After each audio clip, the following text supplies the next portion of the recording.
हमारा ही पैसा है, कहीं हमें भीख नहीं मांगनी पड़ेगी कि हमें जरूरत है पैसे दे दो। बात मैं बताता हूँ आपको IRFC वाली। 22 में लिया था, टारगेट था 32 तक, 3 महीने का मैंने सोचा था, 3 महीने के अंदर वो 32 आया, मैंने ऑन द स्पॉट बेच दिया। लेटेस्ट न्यूज़ देखने के लिए आपको मैं स्क्रीन पे कुछ सेकंड के लिए जो 5 वेबसाइट दिखाने वाला हूँ ना, उनका स्क्रीनशॉट ले लेना, उनको बिल्कुल भी मिस मत करना। तो 3, 2, 1। एक चीज मैं आपको पहले क्लियर कर दूं, जब तक आपने शेयर बेचने का सही टाइम नहीं सीखा ना, तब तक आप लाइफ टाइम में कभी भी शेयर मार्केट से पैसा नहीं कमा पाओगे। हाँ, अपना लॉस जरूर कर लोगे, लेकिन प्रॉफिट कभी बुक नहीं कर पाओगे, और जितना इन्वेस्ट किया ना उसको भी लॉस में ही लेके जाओगे। तो ये आज की सीखो ओरिजिनल सीरीज आपके लिए ये काफी इंपॉर्टेंट होने वाली है, क्योंकि ये सीरीज को अगर आप पूरी देख लोगे ना, तो शायद आपका स्टॉक मार्केट में कभी लॉस नहीं होगा, और आपने जो पैसा इन्वेस्ट किया है ना, उससे आप अच्छा खासा प्रॉफिट भी निकाल लोगे। वो भी कैसे? बस इस सीरीज को पूरा देख के। क्योंकि शेयर मार्केट में एक शेयर को सही टाइम पे खरीदने से ज्यादा उस शेयर को हमें कब बेचना है वो ज्यादा इंपॉर्टेंट होता है। और हाँ, ये सीरीज अपने दोस्तों को जरूर शेयर करना जो स्टॉक मार्केट में पैसा इन्वेस्ट करते हैं। तो चलिए सीखते हैं सीखो के साथ। नो योर टाइम जोन, बिल्कुल सही। आपको सबसे पहले अपने दिमाग में एक चीज क्लियर करनी पड़ेगी कि आपका टाइम फ्रेम क्या है। आपका जो टाइम होरिजोन है वो जिस दिन आपने क्लियर कर लिया ना, आपको स्टॉक मार्केट से लॉस होगा ही नहीं। टाइम होरिजोन क्या होता है कि आपको एक फिक्स कर लेना है कि मुझे अगर ये पैसे स्टॉक मार्केट में डालने, इस शेयर में डालने, तो मैं 3 महीने के अंदर इस शेयर को बेच दूंगा। मतलब देखिए, मैं आपको अपना एग्जाम्पल देता हूँ। मैंने IRFC का शेयर लिया था 22 रुपये के हिसाब से, और मेरा टारगेट था कि जैसे ही वो 32 के आसपास आएगा मैं उसे बेच दूंगा। आप इसमें 2 चीज़ रख सकते हो, या तो आप प्राइस बेस पे अपना टाइम होरिजोन बना सकते हो कि इस रेट पे आते ही मैं बेच दूंगा। दूसरा, आप मंथली बना सकते हो कि 3 महीने के अंदर मैं अपने इस पैसे को निकाल लूंगा इस शेयर से, कोई दिक्कत नहीं है। लेकिन अगर आपने 3 महीने डिसाइड कर लिए, 3 महीने बाद आपको लग रहा है कि नहीं यार, मेरे 5,000 के 10,000 हो गए, थोड़ा और वेट कर लेता हूँ, उस वेट के चक्कर में ही आपका लॉस होता है। बात मैं बताता हूँ आपको IRFC वाली। 22 में लिया था, टारगेट था 32 तक, 3 महीने का मैंने सोचा था, 3 महीने के अंदर वो 32 आया, मैंने ऑन द स्पॉट बेच दिया। भले ही आज वो 35 तक जा रहा है, आगे 50 तक जाएगा, लेकिन मैंने अपना टाइम होरिजोन फिक्स कर दिया था, क्योंकि शेयर मार्केट में कोई भरोसा नहीं होता। अगर मार्केट डाउन गई तो IRFC मान लीजिए वापस 22 पे आ गया, तो मैं तो अपना लॉस कर बैठा ना। तो टाइम होरिजोन फिक्स कर लो कि मैंने अगर 2 महीने में अपने पैसे निकालने हैं तो निकालने ही है, भले ही उसके बाद में आपको कितना ही प्रॉफिट हो, वो लालच मत करना, क्योंकि वो प्रॉफिट कम होता है, ज़्यादा टाइम रुकने के बाद में कई बार लॉस भी हो जाता है। दूसरा, आपको कंपैरिजन स्ट्रेटेजी हमेशा ध्यान रखनी पड़ेगी। अगर आपने कोई कंपनी के शेयर ले रखे हैं, चलिए इसको भी एग्जांपल से समझते हैं। फॉर एग्जांपल, आपने एयरटेल कंपनी के शेयर ले रखे हैं, एग्जांपल दे रहा हूं मैं, ठीक है। अब क्या हुआ कि जैसे जियो आया, अगर आपने जियो के शेयर नहीं लिए ना, तो आप कहीं ना कहीं लॉस में जाओगे, क्योंकि जियो का जो प्लान है वो बहुत बड़ा प्लान यहाँ पे आया है। जियो यहाँ पे कस्टमर बेस भी बहुत सारे बनाएगा। स्टार्टिंग में लोगों को दिख गया था कि जियो बहुत ज़्यादा आगे जाने वाला है। तो अगर उस टाइम पे आप ये डिसीजन नहीं ले पाओगे ना कि यार मुझे एयरटेल में रहना है या जियो में रहना, नहीं मेरे को तो एयरटेल पसंद है, मेरे को तो एयरटेल अच्छी लगती है, मैं शुरू से एयरटेल यूज़ कर रहा हूँ, तो मैं इसका शेयर नहीं बेचूंगा, ये मेंटेलिटी मत रखना, नहीं तो आप भी लॉस में जाओगे। आपको क्या करना है, जियो आया, भले ही आपने एयरटेल को पूरा नहीं बेचना है, आधा बेच के आप जियो खरीदो, लेकिन जियो आपको खरीदना पड़ेगा। क्यों? क्योंकि आगे जियो का टाइम आने वाला है। ये चीज़ें मैं इसलिए बता रहा हूँ कि लोग क्या करते हैं, अपने पसंद के हिसाब से काम करते हैं कि मेरे को ये पसंद है, मैं इसको होल्ड करूँगा। ऐसा नहीं होता है, पसंद चेंज करनी पड़ती है जब पैसा कमाना होता है।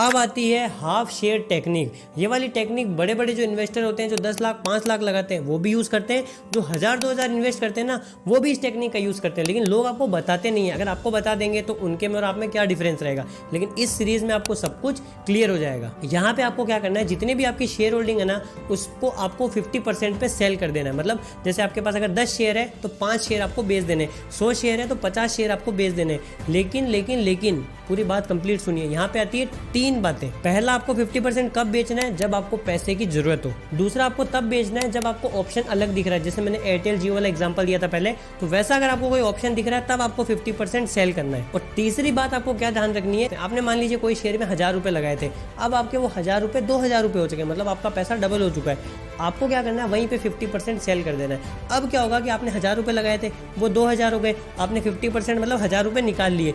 आपने जो इन्वेस्ट किया था ना, वो पैसा आपकी कैपिटल आपके पास आ चुकी है। अब जो आपका वहाँ पे पैसा बचा है ना, वो आपका प्रॉफिट है। अब वो 1000 का 1100, 1200, 1500, 2000 जाएगा ना, तो आपका वो प्रॉफिट पे प्रॉफिट हो रहा है डबल। तो इसी को लोग टेक्निक को यूज़ करते हैं 50% सेल करके, ताकि वो अपनी कैपिटल तो निकाल ले, जो पैसा बचा है ना वो प्रॉफिट पे प्रॉफिट उनको देता जाए, ताकि यहाँ कैपिटल की भी दिक्कत नहीं है और अच्छा खासा मुनाफा भी होते जा रहा है। लेटेस्ट न्यूज़ देखने के लिए आपको मैं स्क्रीन पे कुछ सेकंड के लिए जो 5 वेबसाइट दिखाने वाला हूँ ना, उनका स्क्रीनशॉट ले लेना, उनको बिल्कुल भी मिस मत करना। तो 3, 2, 1। अब आपकी स्क्रीन पे जो 5 वेबसाइट दिख रही है ना, इनका तुरंत स्क्रीनशॉट ले लो। इनके ऊपर हमेशा नज़र बना के रखो कि इनके ऊपर जो न्यूज़ आती है ना वो कहीं ना कहीं 90% एक्यूरेट होती है। तो यहाँ से न्यूज़ उठाओ, कोई भी डिसीजन लेना है यहाँ से न्यूज़ देखने के बाद ही लेना। गोल रियलाइजेशन, ये सबसे इंपॉर्टेंट और सबसे मेजर बात आ जाती है जब आप स्टॉक मार्केट में पैसे लगाते हो। देखिए, आपका कोई भी गोल है ना कि मुझे अपने जो पैसे हैं इनको इतने लिमिट तक लेके जाना है, या मैं इतना लॉस सहन कर सकता हूँ, या ये जो पैसे हैं इसको मैं इतना बढ़ाना चाहता हूँ कि मैं एक बाइक ले लूँ, फ़ोन ले लूँ, या घर में कोई सामान ले लूँ।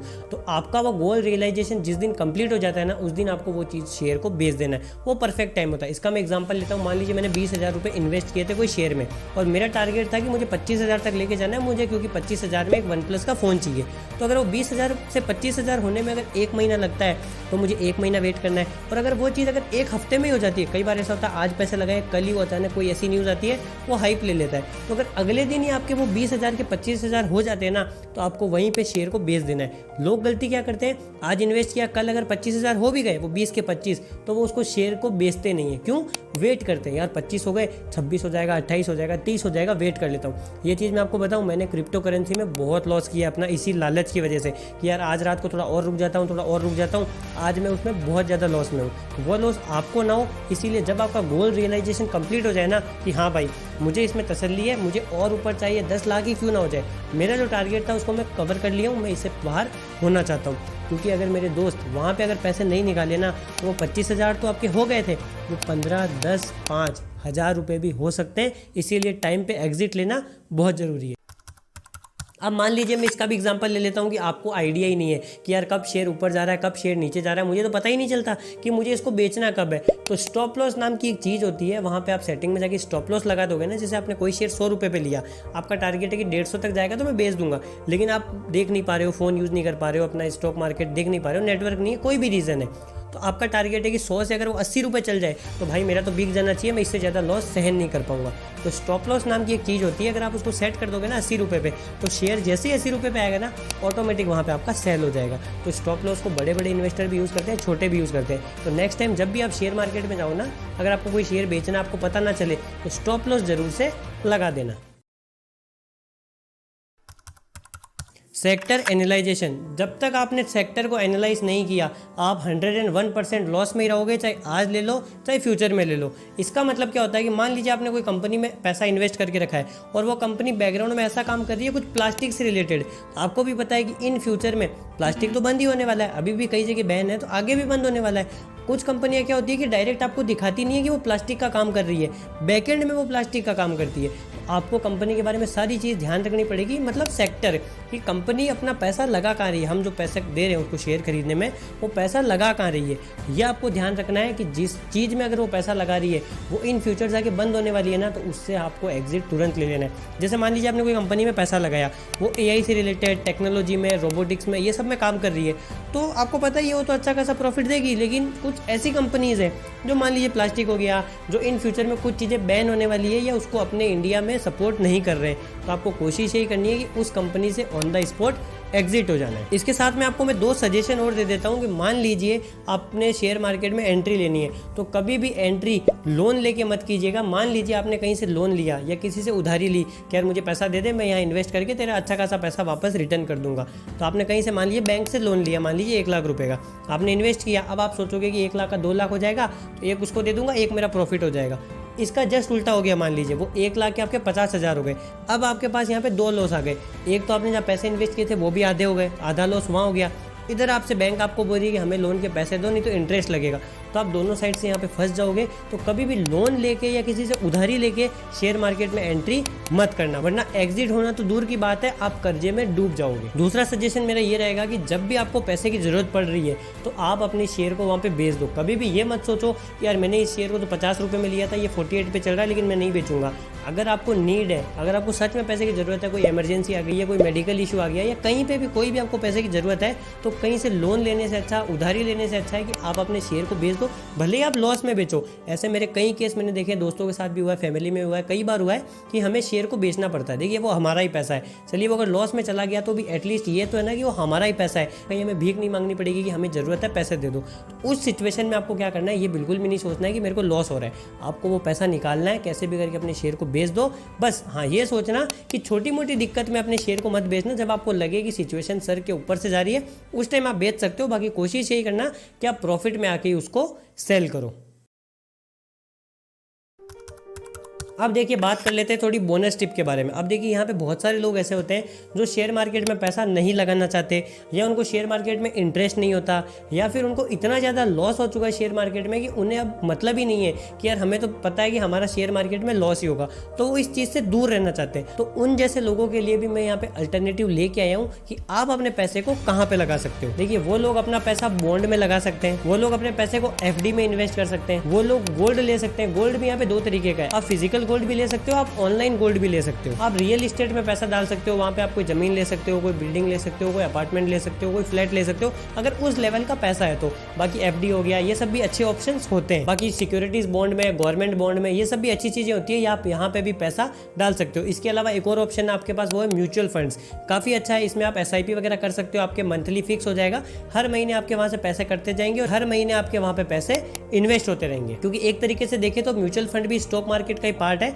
वहां पे आपको ज्यादा ध्यान नहीं रखना पड़ेगा। वहाँ पे बड़े बड़े एडवाइजर लोग बैठे हैं, वो आपके पैसे को सही जगह इन्वेस्ट करेंगे और आपको अच्छा खासा रिटर्न भी दे देंगे। तो अगर आपको हेडेक नहीं पालनी इतनी सारी चीजें, तो जो मैंने अल्टरनेटिव बताया आपको, आप उनमें भी पैसा डाल सकते हो। लेकिन दिक्कत यही है कि जैसे बॉन्ड हो गया या FD हो गया, उनमें फिक्स रिटर्न है और वो आपको काफी कम लगेगा शेयर मार्केट के कंपेयर में। तो मैंने जो सीरीज आपको यहाँ पे दी है ना, उसमें आपको मैंने ये बता दिया है कि आपको शेयर को बेचना कब है। तो आपने ये टेक्निक को सीख लिया होगा, मैंने बहुत सारे पॉइंट कवर किए हैं। कुछ आपसे अगर देखने